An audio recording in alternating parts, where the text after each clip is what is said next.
This week's title brings us to an all-familiar setting. If you grew up watching campy horror films about groups of kids trying to spend the weekend in a cabin in the woods, only this time, you're alone. Or are you? Yep, it's just a cabin in the woods. There's nothing creepy here. Hello again. How do I get in? It's simple. Look for the key under the mat. What the heck? And this is our review of Don't Mess with the Bobber. I'd like to thank the publisher for providing me a review copy of the game. It was developed by Studio and published by Yes. The game was released on March 13th to the Xbox and PlayStation marketplaces for the price of $9.99. Yeah, the great outdoors. I can almost smell the fresh... Oh my God! Yeah, go ahead and strap yourself in, bean farmers, because this game has plenty of jump scares in store. You've been warned.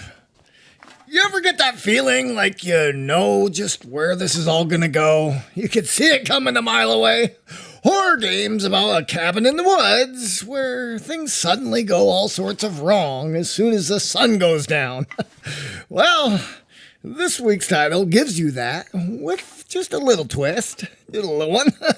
You're thrown into a fairly innocent role as a guy who's going for a relaxing weekend in a friend's cabin in the woods. You know, fair enough. Look, the sun's shining, the birds are singing. You even take a moment or two to take in a little fishing. That's right. Nice and relaxing fishing. The signs nearby tells you to not mess with the beaver, or the bober, I don't know. I mean, they take the time to make the sign. There has to be a reason, doesn't there? You think? One small mistake and you destroyed that said beaver's dam. But, you know, it's just a beaver. What can this little critter even do? Was unlucky. Well, it turns out he's here to make your life into a nightmare. The cake is a lie.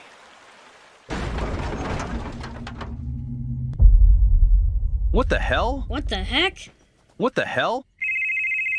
Guess what? That little asshole just cut the power and trashed my car. So obviously, Don't Mess with the Bobber seemed like a silly premise to a game. And it is. It truly delivers on the cornball humor of the 80s campy horror title. I did enjoy the narrative voice of your character and infrequent phone conversations with his buddy. It reminded me a lot of like Firewatch. Yeah. A little. Unfortunately, fuel from the cabin. so did the graphics. It was quite a trip, Most but of the I'm okay textures now. were spotty, muddy, or blown out, as much of the objects were boxy and reminded me of like low-end art assets just kind of thrown into the game. It overall had a very PC build and didn't even bother to remove the keyboard layout from the controls given at the very start of the game. And believe me, I don't think anybody is tripping over themselves trying to run and go plug in an old mouse and keyboard for this title.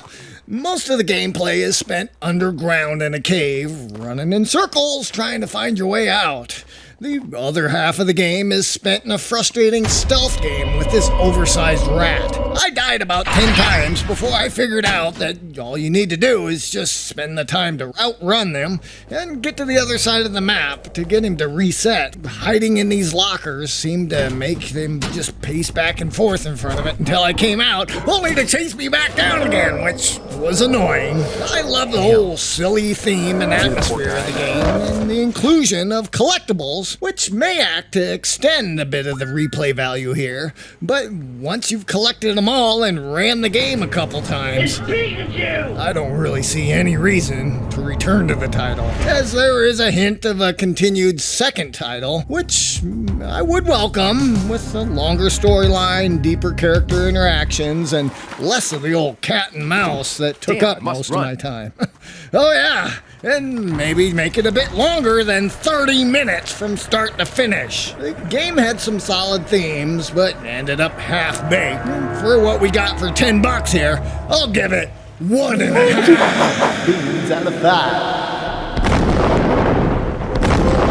Yep, well, that wraps up that review right there. Here's some notes I took. Where I put the keys to the tractor.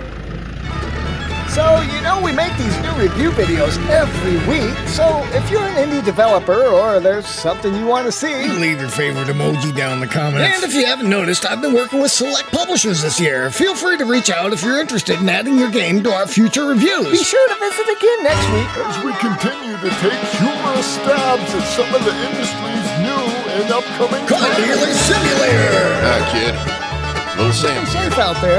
We'll see you next time on the farm.